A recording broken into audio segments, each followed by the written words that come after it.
اب سوچئے اس بیٹی کا مقام کیا ہوگا جسے حسین نے مانگا. تہجد میں کہا پروردگارا ایک سینے پہ سونے والی اور اس کا نام سکینہ رکھوں گا کہ میری تسکین کا سبب بنے گی. آپ جب عرب میں جائیں گے تو عرب میں ایران میں نام رقیہ بتایا جاتا ہے. بہت سے لوگ کہتے ہیں نہیں وہاں تو رقیہ نام ہے آپ سکینہ کہتے ہیں. عزیزان گرامی نام پہ اختلاف ہو سکتا ہے وجود پہ اختلاف نہیں ہے. سب نے لکھا حتی طبری نے لکھا, اس نے تو نام نہیں لکھا لیکن طبری تک نے لکھا اپنے تاریخ میں کہ حسین کی ایک 4 برس کی بچی تھی جس کا زندان شام میں انتقال ہو گیا تھا. اب اولاد والے بیٹھے ہیں, میں سب سے کہوں گا کہ جا کے جملوں کو سنیے گا. مجھے نہیں معلوم ہمیں دوبارہ کب مہلت ملے, کون اگلے برس زندہ رہے کون زندہ نہ رہے. سب کے سب آج ذرا کوشش کریں گے کہ کسی ہر آنکھ میں آنسو ہو. آج خود امام حسین کو پرسہ دینا, آج سید الشہداء کو پرسہ دینا. کس کا پرسہ دینا؟ ان کی بیٹی سینے پہ سونے والی. آئیں ذرا میں پیش کروں. تو مولا جب بھی سینے پہ سلاتے تھے نا تو ہر رات میں آپ نے دیکھا نا ماں باپ بچوں کو کہانی سناتے ہیں تو سید الشہداء مختلف کہانیاں سنایا کرتے تھے. ایک مرتبہ شام میں کسی خاتون نے جناب سکینہ کی طرف صدقہ پھینکا, کہا بی بی یہ صدقہ ہے کھا لینا پھر میرے بچوں کے لیے دعا کر دینا. اب وہ حسین کی بیٹی سے جلال آ گیا, کہا تم نہیں جانتی ہم آل محمد ہیں, ہم پہ صدقہ حرام ہے. وہ فوراً دوڑتی ہوئی گھر گئی, کہا میں نظر کی کھجور لائی ہوں ذرا دعا کر دینا, تمہارا چہرے پہ بڑا نور ہے. بچی سے کہا تم ذرا دعا کر دینا, یتیم بچوں کی دعائیں قبول ہوتی ہیں. تو جناب سکینہ نے کیا کیا, ننھے ننھے ہاتھ اٹھائے, کہا میں کھجور بعد میں کھاؤں گی, پہلے بتا دعا کیا ہے. اس نے کہا 3 دعائیں ہیں. میرا شوہر سفر میں گیا ہے تجارت کے لیے, دعا کرنا سلامتی سے واپس آ جائے. پھر دوسری دعا کہی, پھر تیسری دعا جانتے کیا کہی اس نے؟ میں سارے چھوڑ کے جا رہا ہوں مسائل. کہا کہ تیسری دعا یہ ہے بس بچی اے بیٹی یہ دعا کر دینا جیسے آپ یتیم ہوئی ہیں میرے بچے کبھی ایسے یتیم نہ ہو. اب بی بی کو بہت جلال آیا, حسین کی بیٹی تھی نا, اگر سن سکے میری طرف دیکھ کے سنیے گا. تو ایک جملہ کہا پھوپھی اماں میرے بابا جب مجھے سینے پہ سلاتے تھے نا تو ہر رات ایک کہانی سناتے تھے, انبیاء کی کہانیاں سنایا کرتے تھے. میرے بابا نے مجھے کہانی سنائی تھی, ایک نبی تھے جن کا اللہ نے قرآن میں تذکرہ کیا ہے, حضرت صالح کا. حضرت صالح کی اونٹنی تھی. پھوپھی اماں میرے بابا کہتے تھے کہ ان کی امت نے اس اونٹنی کو قتل کر دیا تھا لیکن اللہ نے اس اونٹنی کو ایک بچہ دیا تھا. پھوپھی اماں میرے بابا کہتے تھے کہ جب اس امت نے اونٹنی کا کوہان کاٹا نا, وہ اونٹنی مر گئی, وہ بچہ پہاڑ پہ چڑھ گیا اور اس نے رو کے سر اٹھایا اور کہا پروردگارا اس امت پہ عذاب بھیج دے, انہوں نے میری ماں کو مار دیا. پھوپھی اماں میرے بابا کہتے تھے اللہ نے امت پہ عذاب نازل کر دیا تھا اس بچے کی بددعا کی وجہ سے, اونٹنی کے بچے کی بددعا سے. پھوپھی اماں میں آپ سے ایک سوال کرنا چاہتی ہوں. ابھی بھی سمجھ گئی کہ بچی کو جلال آ گیا. میرے گھر میں بھی بچیاں ہیں, بیوی کے مسائل پڑھے نہیں جاتے مجھ سے. کہ بیوی کیا بات ہے؟ جناب زینب نے پوچھا بیوی کیا بات ہے؟ کہا پھوپھی اماں میں ایک سوال کرنا چاہتی ہوں, مجھے بس اتنا بتا دیں اس اونٹنی کے بچے کا مقام زیادہ تھا یا میرا مقام زیادہ ہے؟ کبھی بھی کیا بات ہے؟ کہ پھوپھی اماں میں بددعا کروں گی آپ آمین کہیے گا. پھوپھی اماں یہ جو تازیانے مارتے میں ان کے خلاف بددعا کرنا چاہتی ہوں. جناب زینب نے کہا بی بی بددعا سے پہلے بابا کے سر کو دیکھ لینا. آپ کے بابا نے بددعا نہیں کی. اب کیا کہا جناب سکینہ نے؟ اس بی بی سے اس خاتون سے کہا اپنی کھجوریں واپس لے جا, میں ویسے دعا کر دوں گی. اجلو کمر اللہ. بس میں ایک اور جملے کو پیش کروں. بی بی پہ بڑے مسائل, میں سارے مسائل چھوڑتا ہوا گزر رہا ہوں. پتہ نہیں میں آج پڑھ پاؤں گا کہ نہیں پڑھ پاؤں گا. شہادت میں پوری نہیں پیش کر سکوں گا, مجھے نہیں لگتا کہ میں شہادت پڑھ پاؤں گا. جملے سنیں گے. جب شام غریبہ میں جناب سکینہ کو تماچے لگے نا اور بی بی بے ہوش ہو کے گر گئے, آپ نے کبھی دیکھا 3.5 برس کے بچے بے ہوش ہو جائیں؟ کبھی 3.5 برس کے بچے بے ہوش نہیں ہوتے، انہیں پتہ ہی نہیں ہوتا، نہ جانے کتنے تماچے لگے ہوں گے کہ بیوی بے ہوش ہو گئی۔ جب بے ہوش ہو گئی نا تو چاروں طرف سے بیویوں نے ماتم شروع کیا، آنسو بہنے لگے، جناب سکینہ کے چہرے پہ گرے، ہوش آ گیا۔ کچھ ہی دیر میں پانی آیا، مجھے نہیں پتا پانی کون لایا، کچھ کہتے ہیں ہور کی بیوہ تھی وہ لے کے آئیں، کون لایا مجھے نہیں معلوم، تاریخ سے میرے نزدیک ثابت نہیں، لیکن یہ پتا پانی آیا۔ جب پانی آیا نا تو جناب سکینہ کو سب سے پہلے پانی پیش کیا گیا، ایک کوزے میں ڈال کے کہا بی بی آپ پانی پی لو۔ تو جناب سکینہ نے ایک سوال کیا کہ پھوپھی اماں آپ نے سب سے پہلے پانی مجھے کیوں دیا؟ کہا بی بی آپ سب سے چھوٹی ہیں، آپ کیونکہ سب سے چھوٹی ہیں اس لیے آپ کو پانی پیش کیا۔ اب ایک مرتبہ بی بی سکینہ نے کوزہ ہاتھ میں لیا، مقتل میں اتر گئیں۔ جناب رباب نے آواز دی، جناب زینب نے کہا بیٹی کہاں جا رہی ہو؟ کہا پھوپھی اماں آپ نے کہا کیونکہ میں سب سے چھوٹی ہوں، لیکن مجھ سے چھوٹا میرا بھیا علی اصغر ہے، میں پہلے اصغر کو پانی دوں گی۔ اجرکم اللہ، اجرکم اللہ۔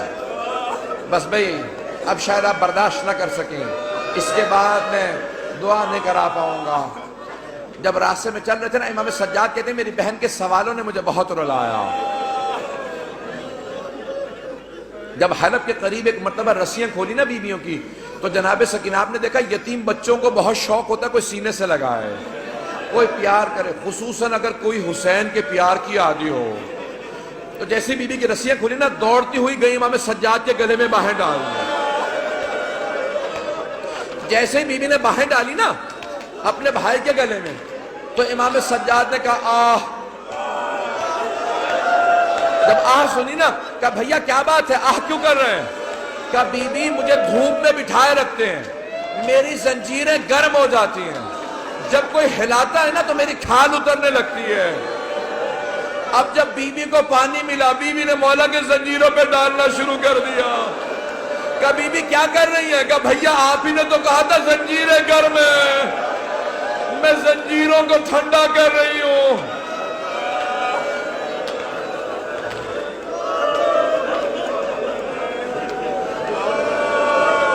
اجرکم اللہ، اجرکم اللہ۔ بی بی کی شہادت کی 3 روایات ہیں۔ میں بار بار شہادت کیوں کہہ رہا ہوں؟ جو طبیعی موت مرتا ہے نا اسے کہا جاتا ہے وفات، اور جو ظلم سے مرتا ہے اسے کہا جاتا ہے شہید۔ اب بی بی بھی تو بڑا ظلم ہوا تھا نا، اب لوگ برداشت نہیں کر پائیں گے۔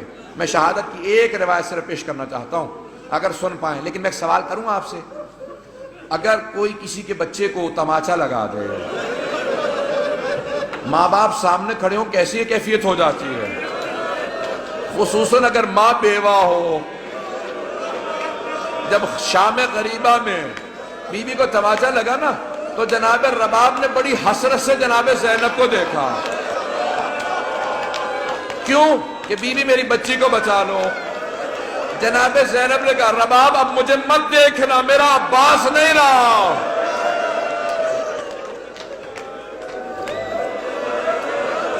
بس بھئی میں نے تمام کر دیا، میں تمام کر رہا ہوں، 5 سے 7 منٹ کی زحمت دوں گا آپ کو، بس بھئی سن لیجئے بی بی کی۔ میں شہادت کی 3 روایات ہیں، تینوں نہیں پیش کروں گا، میں یہاں پہ رو کے ایک جملے کو پیش کروں نا۔ اب سے تقریباً 100 برس پہلے سید محسن الامین العاملی نے اعیان الشیعہ میں لکھا، سید ابراہیم دمشقی بہت بڑے عالم دین تھے، ان کی 3 یا صرف 4 بیٹیاں ہی بیٹیاں تھیں، 68 برس کے تھے، 70 سے 2 کم۔ ان کی بڑی بیٹی نے کہا کہ بابا میں نے رات خواب میں دیکھا ہے بی بی سکینہ آئی ہیں، کہتی میری قبر میں پانی آ گیا، اپنے بابا سے کہو کہ میری قبر سے پانی نکال دیں۔ تو فوراً سید ابراہیم دمشقی نے کہا کہ بیٹی خبردار اپنی بہنوں کو خواب نہ سنانا، انبیاء کی ائمہ کی قبروں کو کھودنا حرام ہے، ان کے بچوں کی بھی قبروں کو کھودنا حرام ہے، بیٹی اپنی بہنوں کو خواب نہ سنانا، کسی کو خواب نہ سنانا۔ دوسرے دن دوسری بیٹی نے کہا بابا میں نے اس طرح سے خواب دیکھا ہے، ایک چھوٹی سی بچی ہے، وہ میرے خواب میں کہہ رہی تھی اپنے بابا سے کہوں میری قبر میں پانی آ گیا۔ میری قبر کو تعمیر کی ضرورت ہے. کہا بیٹی اپنا خواب کسی کو مت سنانا. تیسرے دن تیسری بیٹی نے خواب میں دیکھا. یہاں تک کہ خود سید ابراہیم دمشقی کہتے ہیں میں نے خود خواب میں دیکھا ایک بچی نے کہا کہ سید میں نے تیری بیٹیوں کے ذریعے پیغام بھیجوایا تھا, تو نے ان کی بات کو نہیں مانا, میری قبر کی تعمیر کروا دے.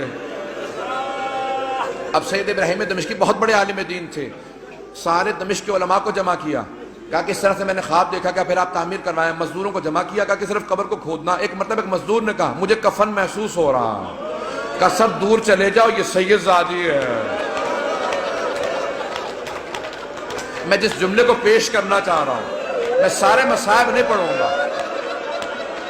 سید ابراہیم دمشقی کہتے ہیں کہ وہ جو روایت ہے نا کہ یزید نے غسالہ کو بھیجا تھا, کفن کا کپڑا بھیجا تھا, کہ اس روایت کو آئندہ نہ پڑھنا.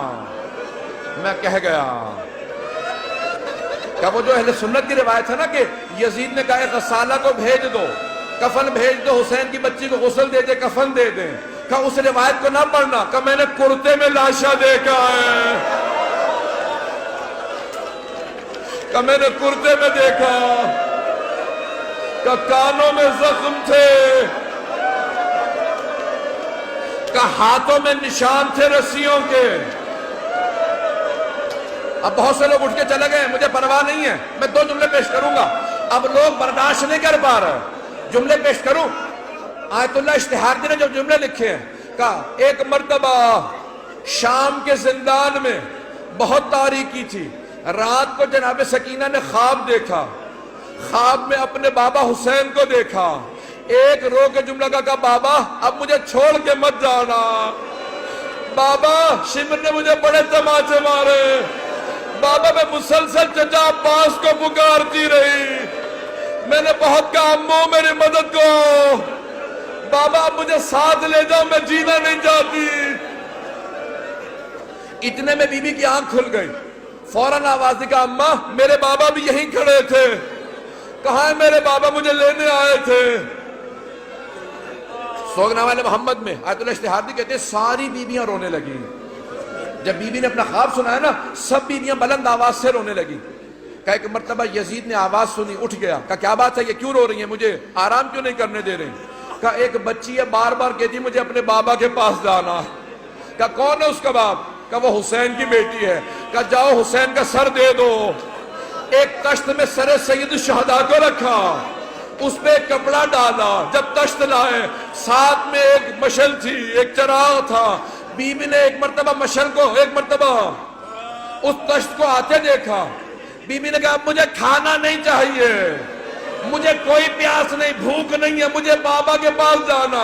اس نے تشت سے کپڑا ہٹایا, بی بی نے بابا کے سر کو دیکھا, کہا بابا جب خیمے سے گئے تھے آپ کی رگیں کٹی ہوئی نہیں تھی, بابا میری محبت کا واسطہ میرے پاس آ جاؤ.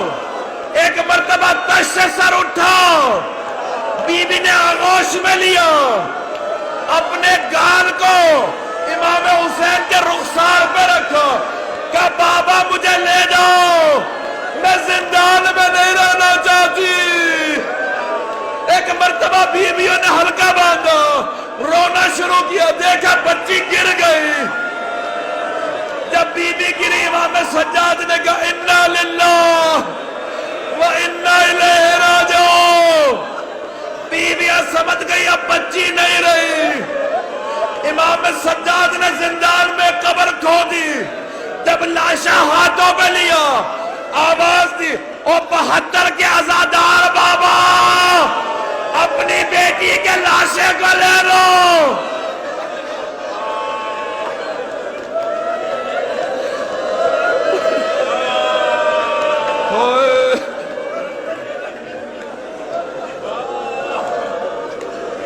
فلا لعنت اللہ علی القوم الظالمین.